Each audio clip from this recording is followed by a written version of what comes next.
바로 설교하겠습니다.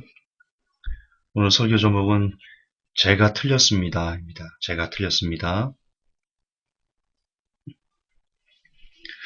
대체로 사람들은 자신이 틀렸다, 잘못했다, 그런 실수를 인정하는 걸 그다지 좋아하지 않습니다.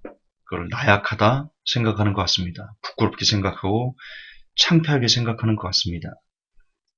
내가 실수를 인정하고 내가 잘못했다라는 것을 말하면 마치 내가 덜 된 사람인 것처럼 그렇게 감추려고만 합니다. 하지만 역설적이게도 사람들은 어떤 사람이 실수를 했을 때 그 실수를 인정하고 고개를 숙여서 잘못했다 라고 말하는 사람을 더욱더 좋아하고 그리고 신뢰한다는 거 잊지 말았으면 좋겠습니다.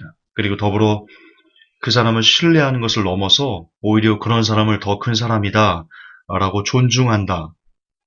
참 역설인 것 같습니다. 왜 그럴까? 왜냐하면 우리는 모두 실수하는 사람도 사람이고 실수를 옆에서 보는 사람도 사람이기 때문입니다. 다 사람이기 때문에 사람이 사람답게 사는 가운데 실수도 하고 잘못도 하고 허물도 있고 누구나 다 에브리바디 누구나 다 그렇게 살아갑니다.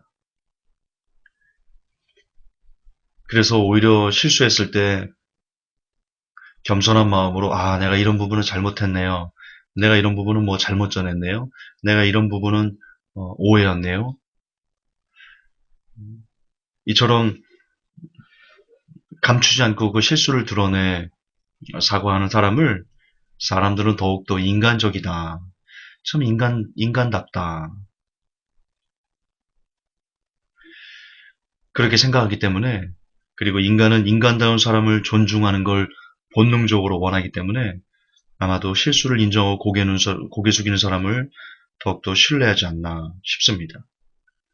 계속 강조하지만 여러분 사람은 누구나 다 실수합니다. 나도 실수합니다. 여러분도 실수합니다. 그래서 실수하지 않는 사람을 보면 인간다움을 우리는 잘 느끼지 못합니다. 예를 들어서 완벽주의자들 있죠? 이것도 이렇게 틀에 박힌 듯 저것도 저렇게 박힌 듯 그렇게 빈틈없이 뭔가를 하려는 사람들을 보면 그게 일적으로는 괜찮을 수 있어요. 그러나 모든 분야에서 일 외 모든 인간관계에서까지 전부 그렇게 빈틈을 보이지 않으려고 애를 쓰는 사람들을 보면 숨이 막히죠. 오히려 좀 이 물건도 좀 떨어뜨리고 저것도 좀 실수하고 허허 웃기도 하고 좀 털털한 사람들을 우리는 더 개인적으로 좋아합니다. 그런 사람들, 빈틈없이 뭔가를 하려는 사람들을 괜히 날카로워 보이고 또 심지어는 신경질적으로 보이기도 하고 그렇습니다. 계속 반복하지만 우리는 사람이고 사람은 실수하는 존재이기 때문에 내가 실수하는 사람이기 때문에 실수를 인정할 줄 아는 사람을 사람답게 생각하는 것 같습니다. 인간은 인간과 살아야지 기계와 살 수 없지 않습니까? 여러분 사람이 되십시오. 신이나 기계가 되려 하지 마시고요. 사람답게 살다 보면 다 실수합니다. 그게 사람입니다. 그게 사람이에요. 사람은 어쩌면 실수하기 위해서 태어난지도 모릅니다. 평생 왜 그 페이스북 창업자가 그런 말을 했습니다. 나는 사람들이 상상할 수 있는 모든 실수를 해본 사람이다. 상상할 수 있는 모든 종류의 실수를 해본 사람이다. 여러분 그가 그런 실수를 경험했기 때문에 그래서 오늘날 물론 보이지 않는 세력 뭐 이런 거를 차치하고라도 그래도 탁월한 능력을 보이는 거 아닙니까? 그렇습니다. 누구나 그 실수하는데 그 실수에서 다시 일어나면서 뭔가 얻을 수 있는 거리들을 찾아가고 그걸 배우고 그러는 과정에 많이 실수하면 많이 넘어지면 많이 아프면 많이 힘들고 많이 고되면 그만큼 사람은 더 성숙하고 성장하고 더 나은 사람으로 되어질 수 있는 겁니다. 근데 그러기 위해서는 반드시 내가 지금 했던 그 실수를 겸허하게 겸손하게 인정해야 됩니다. 아파도 어떻게 보면 부끄러워도 그러나 그걸 통해서 내가 성장할 수 있습니다. 그러나 내가 실수한 부분들을 부끄럽다고, 창피하다고, 숨기고, 감추고, 말하지 않고, 다른 사람이 지적을 하는데도 심지어 A는 B고 B는 C니까 당신은 틀렸어라고 명확한 팩트를 근거로 지적하는데도 불구하고 여전히 그 실수를 인정하지 않고 그러면 그 사람은 절대로 발전하지 않습니다. 비근한 예로 지금도 저를 시시때때로 깎아내리고 음해하는 방울성 목사의 경우, 그가 틀렸지 않습니까? 저는 한 번도 사람들에게 비트코인을 사라고 얘기한 적이 없습니다. 그런 투자자를 모았던 적도 없습니다. 뭐 지금이야 이제 방울성 목사님을 통해서 제가 ICO라는 것을 하는 데 있어 조금에도 걸림이 없지만 그 방울성 목사님이 말하기 전에요. 저희 회사는 채굴기 사업이었습니다. JNK로 바뀌면서 본격적으로 우리가 ICO에 뛰어들었지. 그리고 ICO 때도 사람들에게 뭐 비트코인을 사서 투자해라, 트레이딩을 해라 그런 적 한 번도 없습니다. 아시지 않습니까? 그 부분에 대해서 제가 그 명확한 팩트를 근거로 얘기를 했는데도 분명 그분이 실수한 거거든요. 박 목사님이 실수하신 겁니다. 저에 대해서. 다른 사람의 그 루머만 믿고 함부로 깎아내린 명예훼손에 해당하는 건데 여전히 그분은 그 실수를 인지하고서도 실수라 말하지 않고 오히려 더 비난과 험담의 강도를 높여가고 있는데 절대 여러분 그러면 사람은 성장하지 않습니다. 절대 성장할 수 없습니다. 만약 제가 방울성 목사에 대해서 어떤 잘못된 부분들이 있어서 얘기를 했어요. 근데 그게 아닌 걸 드러났어요. 그럼 저는 사과합니다. 당당하게 그리고 겸손하게 목사님 죄송합니다. 제가 잘못 알았습니다. 제가 성급했습니다. 용서해 주십시오. 저는 그렇게 사과해 왔습니다. 지금까지 그랬고요. 그처럼 사람은 실수를 겸손하게 고백하고 용서를 구하며 고개를 숙일 때 사람은 사람다운 냄새를 내게 되고 결국 그렇게 사람다운 냄새를 내는 사람을 다른 사람들은 더욱 존경하고 신뢰하게 되는 겁니다. 여러분 저는 개인적으로 참 짧은 시간에 사업에 성공을 했습니다. 7개월 정도 만에 회사가 든든히 섰고요. 그리고 뭐 금전적인 자립도 이루어냈습니다. 어머니도 해외여행 보내드렸고요. 제가 그동안 돈이 없어서 하지 못했던 많은 것들을 지금 부모님에게, 제 지인들에게 해드리고 있습니다.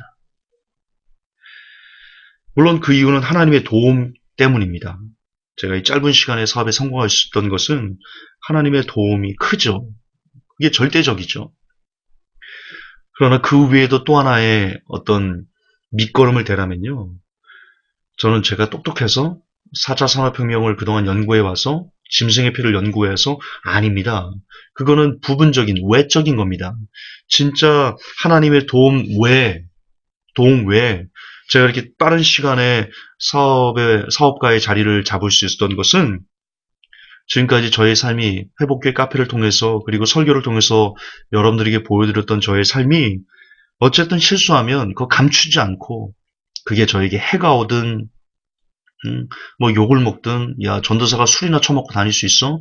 이런 쓸데없는 알리지 않아도 되는 것들을 알리면서 제가 받았던 핍박들이 참 많은 걸 여러분들이 아시지 않습니까? 네. 근데 그럼에도 불구하고 제가 그런 실수와 연약함들을 그대로 드러내고 그걸 고백하고 용서를 구하고 다시 아니 그러려고 애를 쓰고 이러는 모습들이 저도 모르게 여러분들에게 아, 저 사람은 믿을 수 있어. 김종사 저 사람은 참 믿을만해. 거칠긴 하지만 저 사람은 참 믿을만한 사람이야. 라는 그런 신뢰를 여러분들에게 주었기 때문에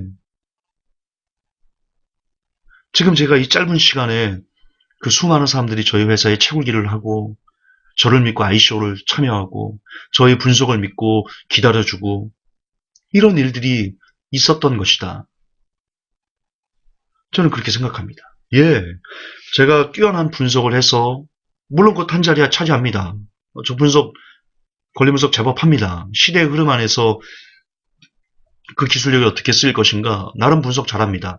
그러나 그보다도 그만큼 많은 사람들은 널렸습니다. 이 대한민국 시장에. 근데 제게는 그분들이 갖지 못했던 한 가지가 있습니다. 그거는 그동안 여러분들과 싸웠던 유튜브를 통해서 저의 설교를 듣는 많은 사람들과의 쌓아왔던 그 신뢰관계, 그 신뢰는 어떻게 구축됐습니까? 예, 제가 실수했을 때, 잘못했을 때, 넘어졌을 때, 연약한 부분들을 그대로 다 오픈하고, 용서를 구하고, 잘못했다고 말하고, 내가 틀렸다라고 말하는, 거기에 있지 않았나요? 한 분이 제게 이런 메일을, 카톡을 줬습니다. 제가 전수사님과 함께 하려는 이유는요, 전수사님이라면 실수했을 때, 혹 채굴기를 하다가 뭔가 실수가 있고 잘못이 있을 때, 그걸 감추지 않고, 드러내고 어떤 부분에서 내가 실수했다라고 말해줘서 적어도 답답하지 않게 해주고 또 그에 대한 책임을 지려고 애를 쓸 것 같기 때문에 저는 전사님과 함께 하는 겁니다. 그런 카톡을 받았을 때 참 제게 이는 마음은요. 감동이에요. 감동이에요. 이 땅에 한 사람으로 태어나 그리고 한 남자로 태어나 어떤 누군가에게 적어도 그런 정도의 신뢰를 줄 수 있는 사람으로 내가 그래도 사라지고 있다는 것이 이것이 얼마나 큰 하나님의 은혜인지 이것이 얼마나 제 개인적으로 큰 프라이드고 감사하고 감격이고 기쁨이고 행복인지 여러분은 이걸 경험해 보면 압니다. 경험해 보면 알아요. 저를 향한 수많은 유언비어와 저를 향한 수많은 적군들이 있지만 그 많은 둘러싸임 중에도 이처럼 전적으로 저를 믿고 따라주고 신뢰해주고 그동안 저의 삶에 대해서 전 사람이 이렇게 살아왔기 때문에 나는 그 부분을 믿어요 라고 말하는 이 모습이 그래도 내가 많이 힘들었지만 고맙다 감사하다 그래도 나 열심히 살았구나 내가 열심히 산 거 하나님이 인정해 주시는구나 하나님이 저분을 통해 사람을 통해서 그래 너 그래도 열심히 살았어 너 나름 정직하게 살려고 애를 썼어 라고 말씀해 주신 것 같아서 제 어깨를 그분을 통해서 톡톡톡톡 그래 그래도 괜찮아 라고 말씀해 주신 것 같아서 제가 얼마나 큰 감격인지 모릅니다. 회복교회 성도 여러분 혹 오늘 여러분의 삶 가운데 실수가 있었습니까? 그 실수가 부끄럽게 여겨집니까? 그 실수가 창피하게 느껴집니까? 그럴 때일수록 더 여러분의 실수를 겸손하게 이야기하고 고개를 숙이고 그 실수를 통해서 내가 무엇을 얻을 수 있을 것인가, 무엇을 배울 것인가를 고민하며 다른 사람들에게 정중히 사과할 때, 고개 숙일 때, 소위 사람들이 말하는 성공이라는 것을 진짜 여러분의 인생 가운데 성취해 낼 수 있을 것이다. 나아가 하나님 앞에도 예쁜 모습을 예쁘다라고 인정해 주실 거라고 저는 개인적으로 생각하고요. 그리고 여러분들을 바라보는 그 주위의 여러분 지인들과 기타 다른 사람들도 실수를 인정하는 여러분들에게 저 사람은 믿을만해. 여러분 끝으로 과거에 민비가 일본 녀석들에게 일본 놈들에게 시해당할 때 그 일본 놈들이 쳐들어왔을 때 그 명성황후가 문을 열고요. 그렇게 외쳤습니다. 거기 어디 기독교인 없느냐? 기독교인 없느냐? 기독교인 있으면 나를 좀 살려다오. 명성황후가 그렇게 이야기를 했습니다. 찾았습니다. 기독교인들을. 그리고 1970년대까지만 해도 전봇대에 그런 게 붙어 있었습니다. 기독교인 대환영. 기독교인들이 면접을 가면 사장님들이 그랬답니다. 기독교인이세요? 뭐 답답하기는 하겠지만 믿을만은 하겠구만. 신뢰할만 하겠구만. 그게 기독교인들이지 않습니까? 왜 그렇습니까? 그 당시 기독교인들은 그 당시 하나님의 사람들은 제가 볼 때는 실수를 감추지 않고 속이지 않고 정직하게 꺼내 고백하고 고개를 숙이고 용서를 구할 줄 아는 사람들이었기 때문이다. 라고 저는 믿습니다. 여러분 기독교는 다시 한번 신뢰를 쌓아가야 됩니다. 그러려면 성도 한 분 한 분이 여러분의 삶 가운데 실수를 드러내고 인정하고 고백하고 고개 숙일 줄 아는 사람들이 될 때, 그런 사람들이 한국교회 내 많아질 때, 그때 비로소 한국교회는 다시 한번 그들을 통해서 신뢰라는 것을 회복하고, 그 신뢰가 회복되는 가운데 한국교회가 다시 살게 되는 역사가, 그런 부흥의 역사가 일어나게 될 줄 믿습니다. 신뢰는 어떤 교회에서가 아니고 요나, 지금 여러분으로부터, 나로부터라는 걸 잊지 않으셨으면 좋겠습니다. 말하십시오. 내가 틀렸다고, 제가 틀렸다고, 내가 잘못했다고, 더 정직하게 과오를 인정하고 고개를 숙여 용서를 구하십시오. 그러면 당신은 더 큰 신뢰와 존경을 받게 될 것입니다. 하나님, 우리 크리스찬들이 실수를 인정하는 것에 너무나 인색합니다. 그러지 아니하게 하옵소서. 나부터 신뢰를 쌓아 하나님, 한국교회가 조금은 더 다른 사람들에게, 교인들은, 성도들은, 크리스찬들은 참 믿을 만한 사람이야 라는 인정을 받는데 우리가 밑거름되게 하여 주옵소서. 걸어가신 우리 주 예수님 이름 받들어 감사하며 축복하며 기도하옵나이다. 아멘. 주님 감사.